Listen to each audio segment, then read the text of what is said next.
Hi everyone, welcome to this new episode of MB Dialogues. MB Dialogues is a platform where we bring leading real estate experts and industry leaders to you and get their perspective on what's happening around.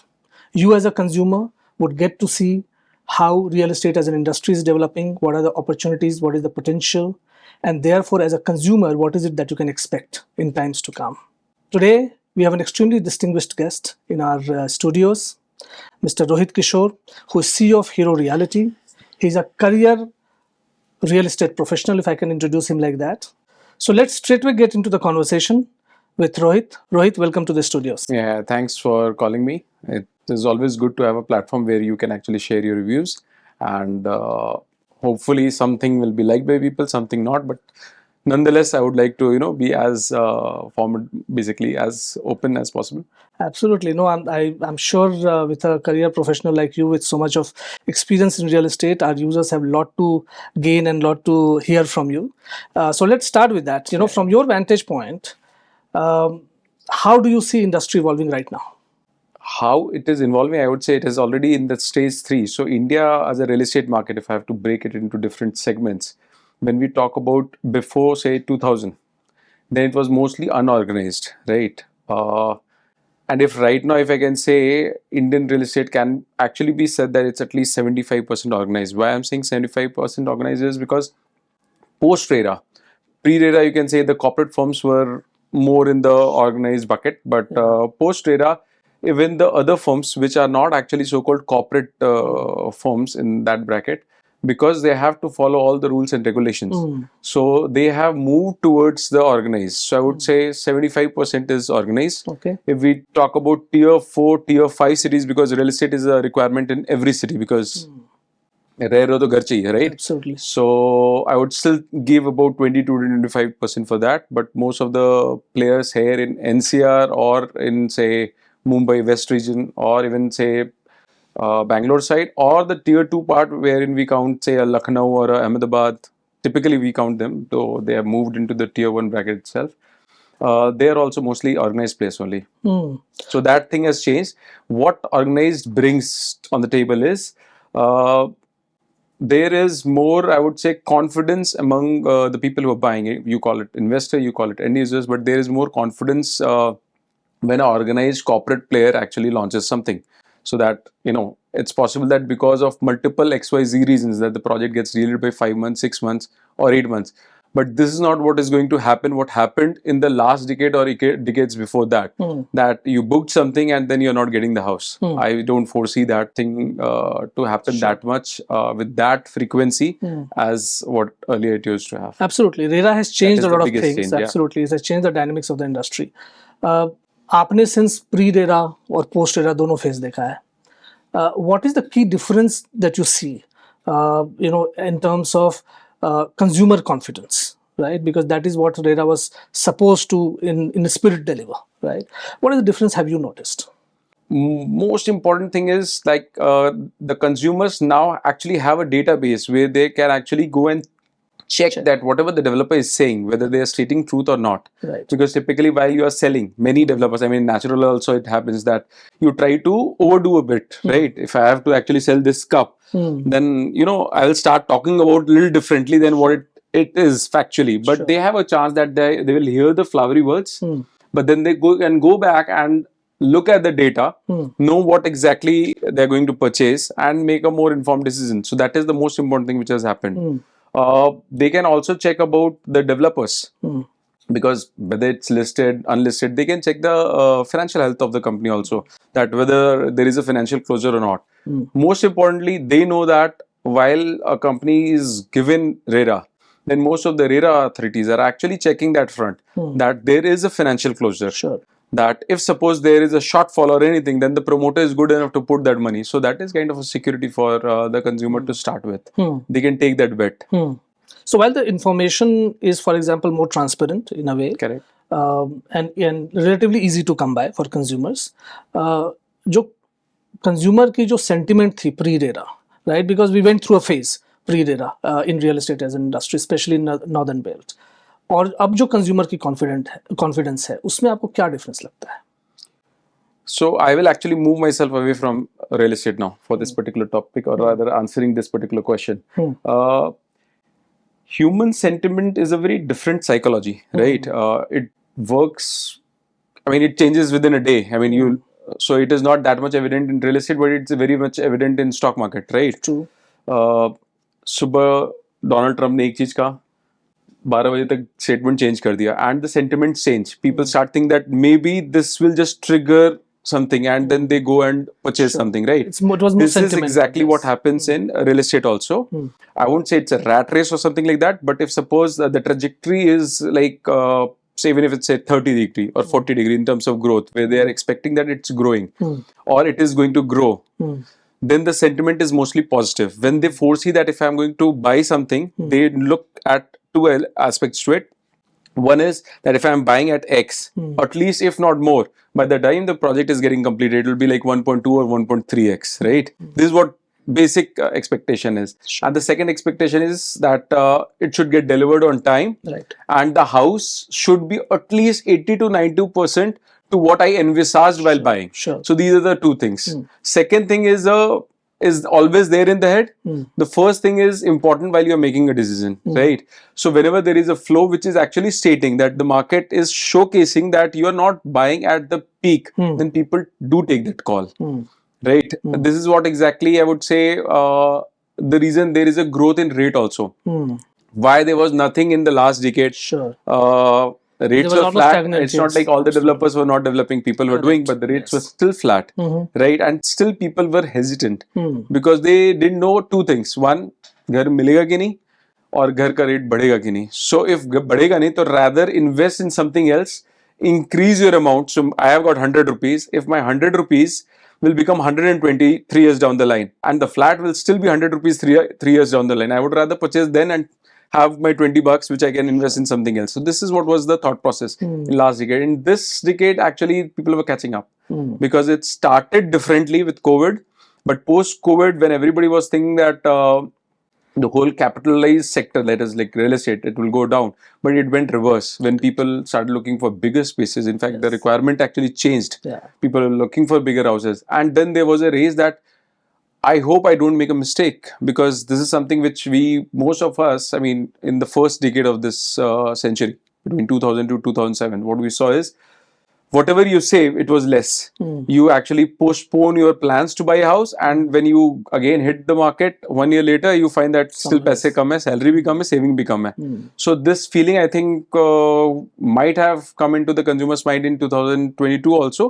Because of that, obviously, the race came, in the sense the prices started supporting it. And in between, obviously, there was a huge movement on the construction side also, which at least got covered up with the change in pricing. But typically the sentiment thing work like this only. This is how the customer moved towards a higher price segment or not. Sure. Like it's very much possible right now you have multiple buyers at say a 15,000 rupees per square feet or 17,000, and then 1 year down the line something happens, and then for the same unit you don't have buyer even at 12,000 rupees per square foot. This is how real estate works. This is how I think most of the things, I would say, like commodity market or stock market, everything works in this fashion. It's a demand supply thing. Okay, let's just discuss a little bit about this post-COVID phenomena that happened. Right, post-COVID we saw a definite change in consumer demand in terms of looking for larger spaces. That was a direct outcome of COVID experiences, right? And that led to a sort of massive growth in the premium to luxury end of the real estate segment, right? And that is something that became the growth engine, and even now it's one of the fastest growing segments. What do you think led to this phenomena, and how sustainable is this entire premium to luxury end of the real estate segment growth is? Both of us are in real estate, so we understand real estate more, right? But this phenomena was not restricted to just real estate. It was there in hospitality. It was there in automobile sector also. People were not looking to buy an auto anymore. People were looking to increase that also. Why? Because COVID, in some way, it gave two feelings. One feeling is, yaar, pata nahi kab tak zinda hai. Enjoy while you're there, right? And you never know that what exactly will hit you, right? Second thing is, for the first time, actually, all of them were staying in their house, and they started feeling the importance of house, that why it needs to be big, why there need to be some space, right? So I would say both the things kind of helped.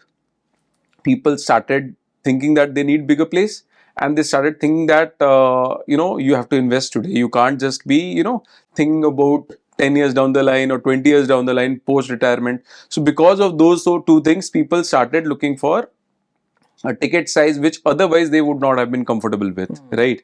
On the three elements you said, affordable, premium, ultra luxury, luxury. I don't coin so many words actually. I think everything is about aspirational. Everybody looks for something which is aspirational as per their pocket, right?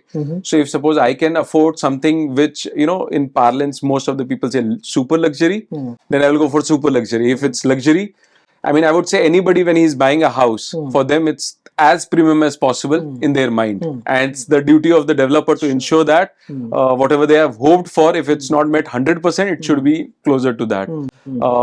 People's aspiration, just like in automobile sector, increased because they felt that I need better. Better is the right word, I would say. All of them started moving towards better. Initially, the developer community actually felt that everybody is looking for the super luxury or the luxury segment.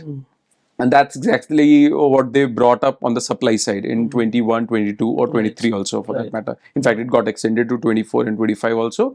But many of these people, they actually bought maybe one or two houses also. In some cases, maybe they invested also in another one or two. But there is one segment which actually, missed out. So I would say that that segment possibility of getting a good aspirational house has come, which you are categorizing as the premium category. So I would say most of the launches which has just happened or which will happen this year or the year next will be in that category. I don't see that rates are going to change any much. I don't even see that rates are going to go high with the same trajectory. It will go up, but not with the same trajectory as what happened in the last 2-3 years. So I would say that it's more stable. It's more like a plateau formation which is happening, and I wanted to extend as much as possible. Okay, so you touch upon this very important aspect of prices and prices moving up over last at least 10 to 12 quarters, right? There has been consistent increase in prices. While we do see that kind of moderating now, and exactly the point that you're making, this and a lot of experts tell me that this was a real price discovery of the cities, right? So as per them, we were underpriced or we were undervalued in real estate, and now we have started discovering the real price of it, right? So say for example, Noida average price is moving on an expressway moving up for 3,000 to 4,000 rupees PSF to 15,000 rupees PSF, right? That's about 5 times increase. Do you share the same view that we were really under discovered in terms of pricing and we are now discovering the real price, or do you think this was little inflationary as well? Let's first go to 10,000 feet, right? If you go to 10,000 feet, what you will find is real estate as a sector, it normally kind of beats inflation in general, but not year on year. It normally beats inflation in like say a bigger span. You can say 7 years or a 10 years or a 12-year cycle, right? When you go back to say 2006, so there was like I would say an upward cycle which started in around 2002, 2003, if I'm talking about this region or the western region. You can pick any region that you want. It went up, right? It actually kind of extended in 2007 also, right? It's only post Lehman crisis that things actually went down, right? Yes. So it was growing far more than inflation in that period. Yes. Post 2007-8, what happened is initially for 1 or 2 years there was not much volume also, right? Then most developers, they started coming up with like super affordable kind of pricing. Even if it's meeting any margin or not, they were not caring about it. It's like everybody was looking for a volume game in 2009-10, and then only there are a number of developers who actually came up. Like, I'm not going to name any of them, but if you look at Noida market or Gurgaon markets, there were many developers who actually came up during that period. All of them were looking at volumes. Everybody was pricing somewhere between 2,700, 2,800, 3,200 if I'm talking about this market. If you're talking about Gurgaon market, obviously the rates were higher. Much higher. It was between, I think, 6,000 to 10,000 depending upon location and the developer, right? Post that, what happened is there was no rate movement for 7-8 odd years, right? Inflation was there, salary hikes were there, right? So the first 2-3 years, I would say, the first 10 quarters post the COVID 2008. phenomena, what happened was actually this whole 10-year block of inflation management in real estate prices. It's actually that happened. If you start picking a CAGR now from 23 to 2011, then you will find that it's still close to inflation, or maybe a little bit more, not much. It's only post 23 or maybe the onset of 24 that people started pinching that maybe it has gone beyond. Why it started pinching? Because the person who was able to afford a 3 BHK in 2011 was still able to afford a 3 BHK. I'm saying same category. I mean, say a 30-year-old Rohit was able to afford something in 2011. Same Rohit, not the 15-year, 12-year down the line Rohit, was able to afford the same exact thing in 23, but he was feeling the heat by the onset of 24. So what it means is maybe even if correction is not required, maybe we are close to the point where price increases might halt the velocity which we are looking. The volume might go down. Most of the developers are smart enough. They know that cash flow is the most important thing. So you need to balance both cash flow and the pricing side. Yes. So that's the reason why people were like more hesitant in terms of the price jumps. 11,000 सीधे 12,000 12,500 13,000 ये नहीं करना है. अब people are thinking about if it's 11,000, make it maybe 11,250 and see, and that too, or maybe 11,500, that too after selling 60-70% units. So volume again became important. Right. So that is the change I'm saying. So that's why I'm saying that now it will be more closer to inflation in the next 3-4 years, because there is one segment the demand of which was not catered to, so the supply will come. So this was one reason. And the other reason, when we are talking about a particular city, you mentioned just about Noida. Sure. So Noida, there is no supply. I mean, I won't count undeveloped or under construction projects which are halted for the last 7 or 8 years as supply. Yeah. So the real supply is nil. Yeah. If that's the case, then people will tend to move the prices to the extent that people are saying that ab nahi lena, bahut mehanga ho gaya. Like gold. I mean, all of you guys were buying gold, but when it reached say close to 1 lakh, then even if suppose there is a requirement, suddenly what happens is from 22 carat to 18 carat to even now the whispers is 14 carats. We don't have a female here, but she will be the right person to tell that they are okay with 14 carat also, because you tend to adjust basis the prices. So there exactly I see demand ensured that you go up to 15,000-16,000 in Noida. Okay. By 15-16, even 18,000 also. But demand is also stating that even if there is demand, people will not buy if you go further up. So most of the developers and the corporate institutions are smart enough to assess that. Okay. Another impetus to the growth of real estate over last 5 to 6 years and post-COVID definitely has been the rapid pace at which infrastructure has developed, right? The connectivity, roads, and the improved infrastructure by itself generates a lot of latent demand in real estate, right? How do you see that phenomena, and how much do you think the improved infrastructure has led to the growth of the industry over the last 3-4 years that we are seeing? Why do you buy a house? I mean, key things which you look when you're buying a house. Social infra should be there. School होना चाहिए बच्चे का. कुछ retail होना चाहिए. Third element is office close होना चाहिए. Correct? And if suppose office is not close, at least when I am traveling, it's a smoother traffic, smoother travel. Electricity should be there, right? Water should be there. These are the 4-5 things you look at, right? So when I talk about many a time what people think about infrastructure means only road network or say a metro. No. Infrastructure means all these aspects. The basic amenities as well. Right. Yeah. So I would still say that the first and foremost thing when you actually plan for a house or a housing to come up is that there should be jobs in that place. Infra can be very, very good. Sure. And if there is no job in that particular area, then there won't be any demand. Real estate won't flourish. So that is first thing. Yeah. Then the part comes what exactly infra role is. Infra is catalyst here. right? So it's not the main factor to grow. Okay. It's the catalyst which will help you to go further. So if there is office and there is infra, there is no reason you will not grow. Then real estate will prosper. That happened in Gurgaon, that happened in Noida, that happened in Mumbai, that happened, in fact, Mumbai, I would say infra is not that good. Same is for Bangalore, but because job is there, in spite of the catalyst not working, still Bangalore is doing fine. But if you pick up some of the cities where the infra is, I would say, amazing. No point me naming places, but I'm just saying, and still it's not doing well. One of the byproducts of infra is obviously because intercity connectivity improves now, right? Correct. We have national highways and 6-lane highways, etc., etc. A lot of smaller towns, therefore, which were earlier out of kind of consideration or radar. Now with this improved infra have all of a sudden come in, and also the added phenomena that the new growth impetus, say on the commercial side of real estate, which includes say GCCs, right, which are expanding big and creating a lot of job opportunities, and therefore smaller towns or tier 2 towns, let's put them like this, they are now emerging as one of the fastest growing opportunity areas, right? How do you see that?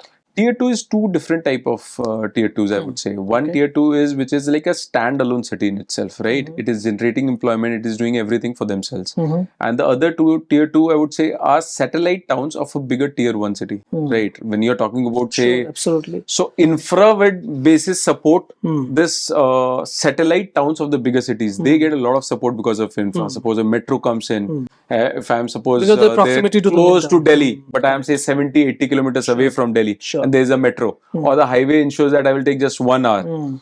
Then you again balance your aspiration. ये 2 BHK घर रोहिणी में लूं कि एक villa Sonipat में लूं. So your preference will be towards this. If infra is supporting that, I am still going to take just 1 hour, 1 घंटा life में बढ़ा, लेकिन suddenly from a 2 BHK I'm moving to a villa, then obviously I will take that call. So that is one kind of tier 2. If you ask me how I see that, I see a lot of growth potential there. Otherwise, Sonipat, obviously it's going further up because of Maruti and all, but leave aside Sonipat. If you talk about Meerut, why the rates went up so much in Meerut? Again, because of that, because of metro and other connectivity. So this is like I would say a satellite town to tier 1. Okay. Right. There are other tier 2 or tier 3 cities, which, so in India, when as a developer, the best part is you don't need to calculate the demand, because most of these other tier 2 cities, like say Lucknow or Chandigarh, or I would say Ahmedabad, or I would say Bhubaneswar, most of these cities, they have a population upwards of 25 lakhs or 30 lakhs, right? They have lived till now, I would say, if I have to put a level that in terms of quality and amenities and everything, what we put as in aspiration level in say tier 1, they are at say 7 on 10, right? They have seen everything. So obviously they demand a 9 or 8.5 or 10. So if you come up with the right product, then they will go for it. So that tier 2 so there is a latent demand, you are saying. Yeah, that's there. Aspiration is there and money is also there. Okay, so let's kind of take let's zoom out a bit, and if you look at the developments in and around real estate as an industry, and the changes that are happening worldwide as well as they are coming in India, there are two things that stand out. One is the role of technology, right from construction to post-construction within projects themselves as well. And second is sustainability, right, which has become a really important aspect today across development. When it comes to technology, what are some of the trends that you have seen, at least in Indian market, which is now almost defining every project? First thing is my one, form work. So form work was there 10 years back also. Form work has a lot to do with velocity also. People were not seeing a lot of velocity.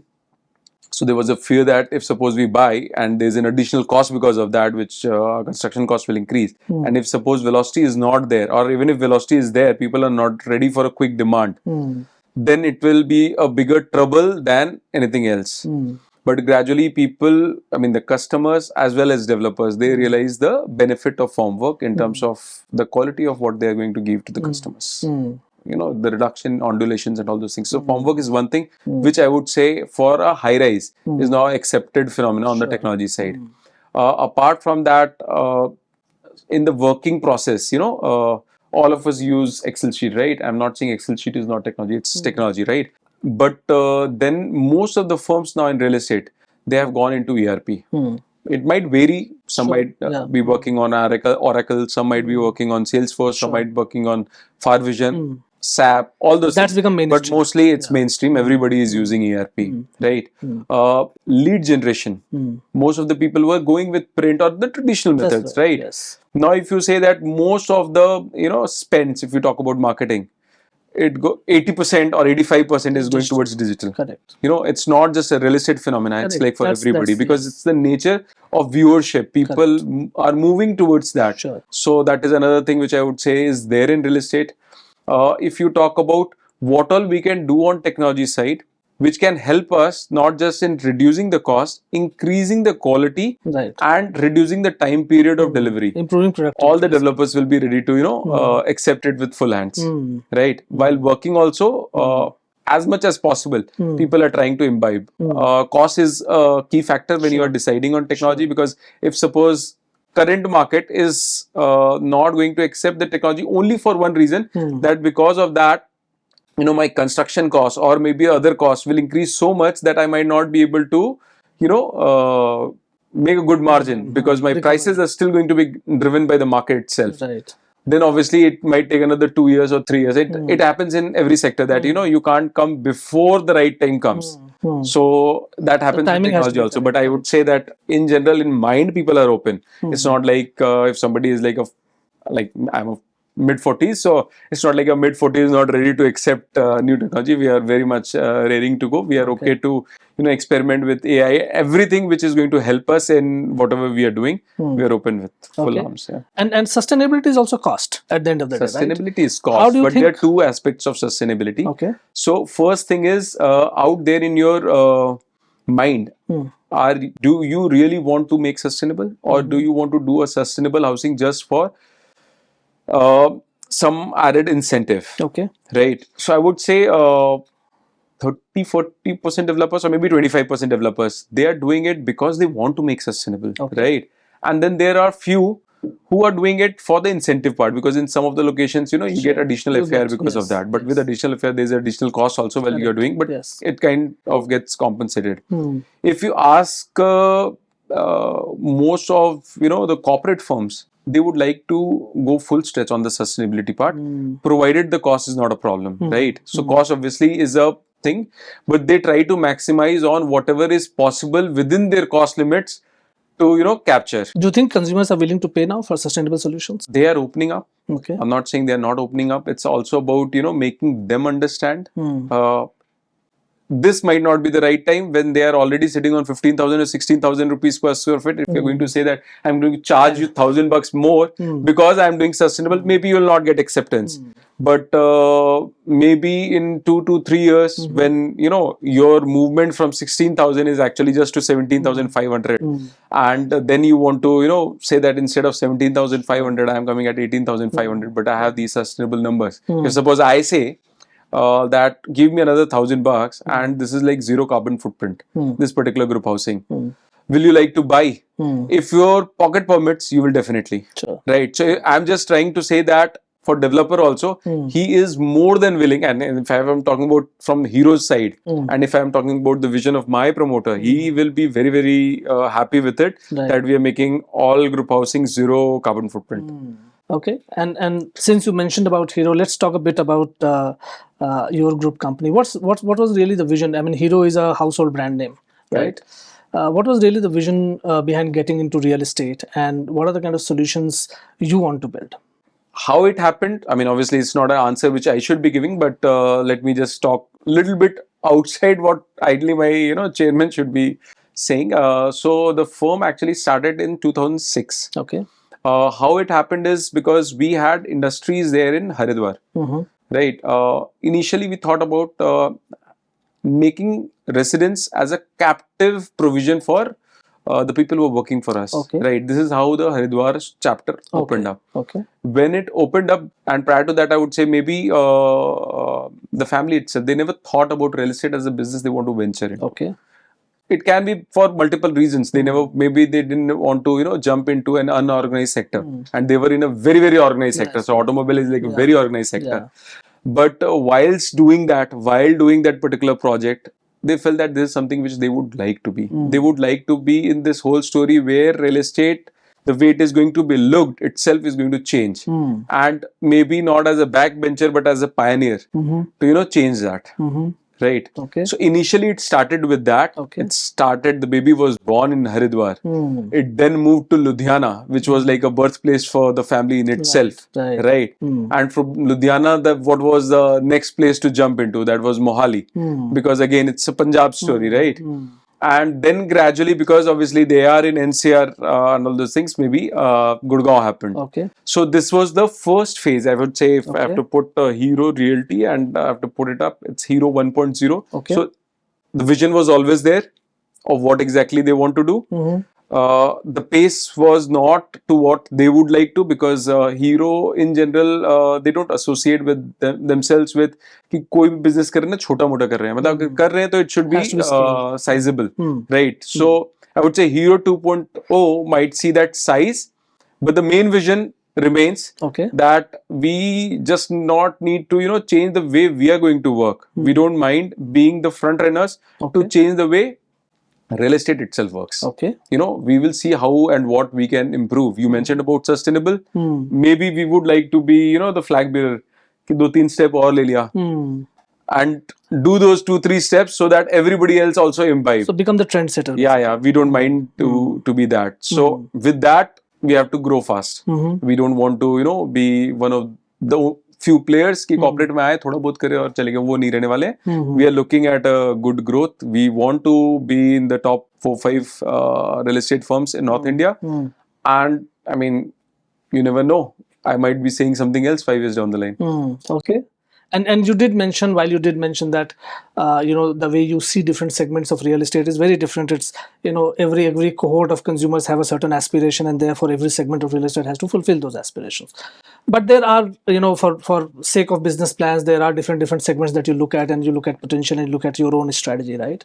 So between, say, an affordable to mid to, premium and luxury housing kind of a tier that exists in real estate, where do you see Heroes play? Affordable मुझे word नहीं पसंद actually, to be very frank, because I feel that जो affordable भी ले रहा है, जिसको हम अफोर्डेबल कहते हैं, वो भी अपने लिए बेस्ट खरीद रहा है. That is the best which they can get for themselves. In fact it didn't work for Nano when they actually coined it. So anyways, where exactly I have to place Hero likes volume as as a company. I mean, it's not particularly to a particular sector, it's across sector. जिसमें भी hero जाएगा, they would like to have a hand on volume.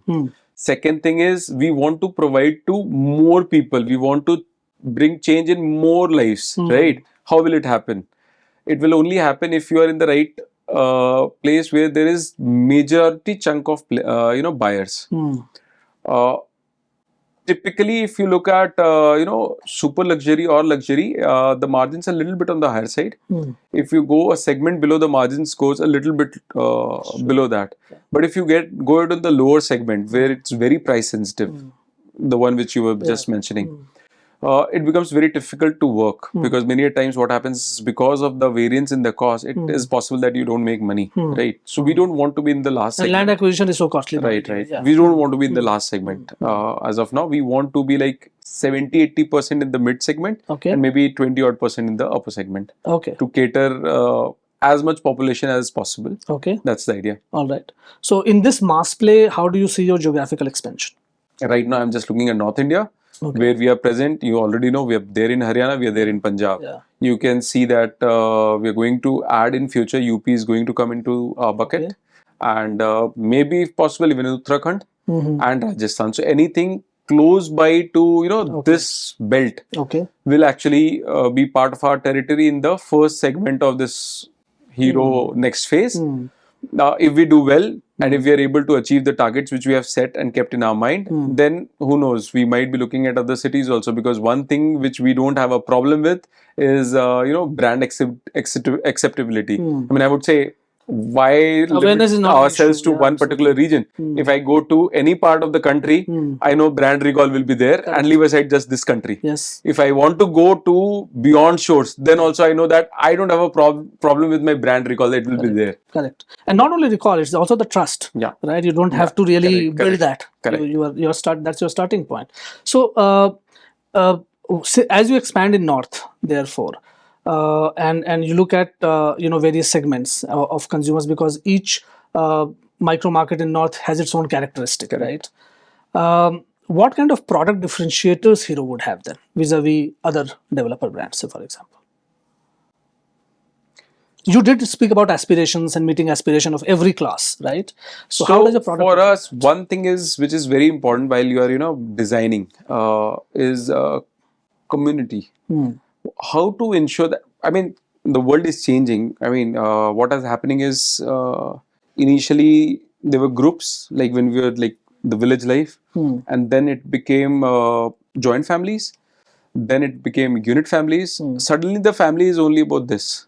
This is your family and nothing else. It's your world. Yeah, you speak Yeah. with this most of the time, or you're watching something. Yeah. Most of us, I mean, if suppose you just pick us up and move 20 years back, people say, "Pagal aadmi aa raha hai, घूम रहा है इधर उधर." But ठीक है, let's come back to today. I would say our try is that how to ensure that in spite of the technology movement, people get the taste of a better quality 80s or a 70s or a 90s life also. Okay. That community living is there, that you're celebrating together. You're doing multiple events together. We would like to have that our townships or our group housings should actually try to promote that. Okay. That is one aspect. Second aspect is we want fit India. Right. So we want to promote health as much as possible, be it through sports, be it through, fitness regimens, be it yoga, be it gym, whatever you may say. Okay. There are many different kind of, exercises these days. So calisthenics, right? That's another word. Yeah. So we want to promote that also. And third thing is maybe how we can ensure that as a harmony within the society can be prospered. So these are the 2-3 elements which which are high on our mind when we are designing. Okay. When apart from that, obviously on the aspiration side, we have to ensure that the lifestyle inside the house is also good and important. So the quality which I am going to give, that is important. Another part is safety. Safety is something which we take very seriously. Safety not just by some outsiders. So you have those 3-tier or 4-tier or 5-tier systems people and are all, about 7-tier also. So it's like that is going to be there. But apart from that, also like main doors needs to be all fire doors. Okay. Ensure that Okay. people feel very, very safe in their life when they are in a hero house, and they have an enjoyable livelihood while they are in a hero house. Those are the things which are top on the agenda. Okay. Real estate at this point of time, say, is about real estate and construction contributes to about 15-60% of GDP, right? And GDP is poised to grow from right now $4 trillion to $10 trillion and beyond, and so on and so forth, right? Real estate and construction would be one of the primary drivers of this growth, right? How optimistic you are that real estate as an industry, will become, say, multi-trillion-dollar industry the way it is already developed in major developed part of the world? And this time, I would want you to put a guess. By when do you think real estate and industry will be a $1 trillion industry? Can I go back to automobile again? Yeah, absolutely. Yeah. So tell me, how many cars get sold every year? That's a difficult guess for me. No idea. Make an easy guess. Typically, Maruti is like 50% In US, you share. asked? No, I'm talking about India right now. Okay. So Maruti is typically 50%. Yeah. They sell about 1.5 lakhs annually. So we are saying 3 lakhs. Okay. Right, more or less. 3 to 4 lakhs. Yeah. It might be somewhere close to. Annual will be about 36 lakhs. घर कितने बिकते हैं total? They are organized is about 1 million unit. Correct. अगर वो 36 लाख खरीद रहे हैं, I would say कि the life of a car on an average, if suppose is 12 years, right? And life of a house is little bit more, maybe say, I would say, 40 years, मान लिया. Though people change that also, but for the heck of it, let's make it that. So, अगर वो 36 लाख है and there is a scope of growth there, which everybody feels that there is, then ये 12 लाख तो पहुंचना चाहिए, correct?